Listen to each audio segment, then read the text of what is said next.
Local Government Minister Desmond McKenzie is hitting back at councillors and other local representatives who have been critical of the government's approach to drain cleaning and road repairs. Speaking at the handing over of the Cleanup and Restoration Initiative grants in St. James on Friday, Minister McKenzie says some of the comments being made are politically motivated.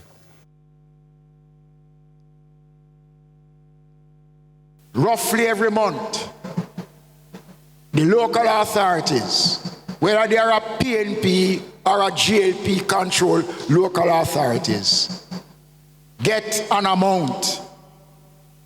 We get around 600 or 700 million on a monthly basis from the Ministry of Finance, which is shared up, not by me as the minister, but it is done on the number of roads in each parish. So when they tell you that they don't have money to fix roads, not true.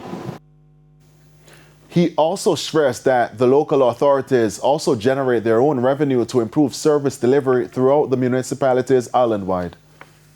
Last year alone, the local authorities in Jamaica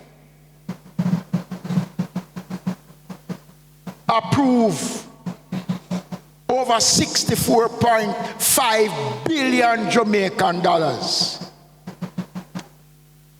of plans. That was the revenue that went in